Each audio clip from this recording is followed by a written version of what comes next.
The next aspect of the legs that needs solving is the direction of the knees. When I lift the foot effector or the control box, the knee still points forward no matter which way I pull on the leg. So that doesn't really work so well. I'm going to undo that. One of the things to keep in mind is the Mulcore rest pose is not going to work at this point, so you can undo the constraints back to the point where they took place. So basically in the bind pose. We will have to replace this rest pose as we go. So what I'm going to do is finish off the pull vectors in the legs or the knee controls, and then we'll build our new rest pose. So always keep that in mind, is that the rest poses constantly need adjusting. And the reason this rest pose doesn't work now is because the constraints are preventing the bones from returning to their angles.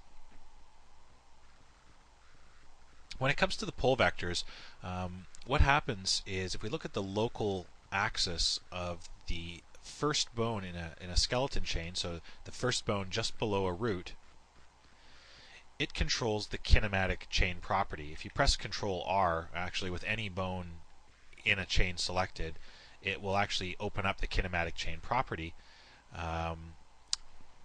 Or sorry, if you actually open up the kinematic joint property, so it is only available on the first bone in the chain because that's where the resolution plane takes place.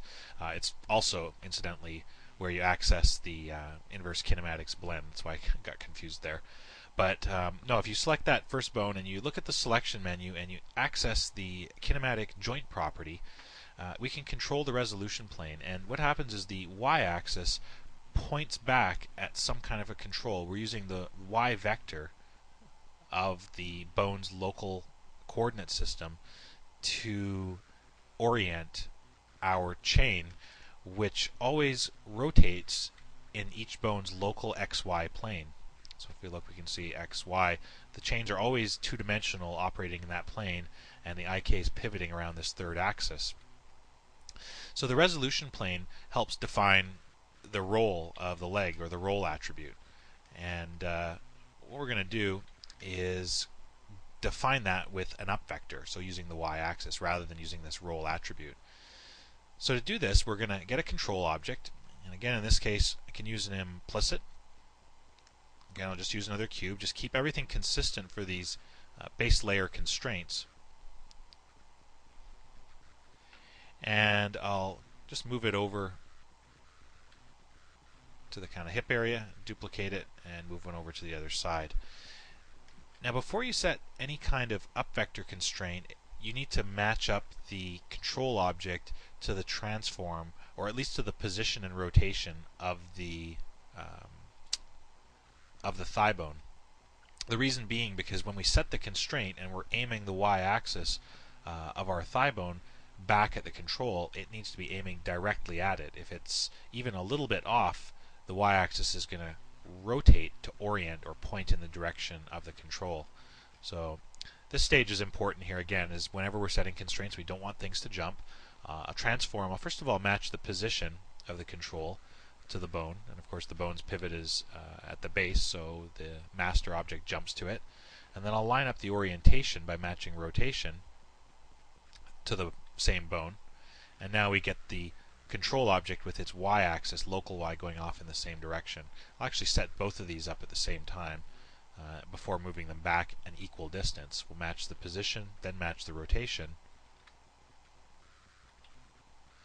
and I guess I have to move them back separately along their local y-axes.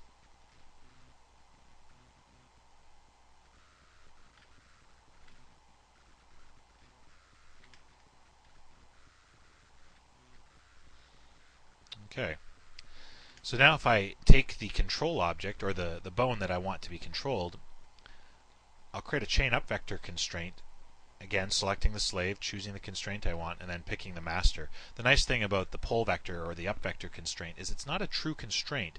If you look in the kinematics folder, there is no constraint that says chain UpVector, but you will notice that the kinematic joint property contains an operator. And if we look at the resolution plane of the kinematic joint property, we can see that it's now using the up vector as opposed to the roll attribute. So I can do the same thing here as well. Chain up vector to the control. Now when we move the control, we get the knees aiming in the direction of the up vector. Typically what I do with the up vectors is make them children of the root of the leg that they're controlling. So the root of the left leg would become the parent of the control. So at least when the character moves, the up vector moves with the character relative to the position of the leg. I have another way that I like to do this, however, and it doesn't involve aiming the pull vector at an object. It involves using little controls down at the base of the foot. So I'll show you that way and contrast it a little bit with this, and you decide which one you like best.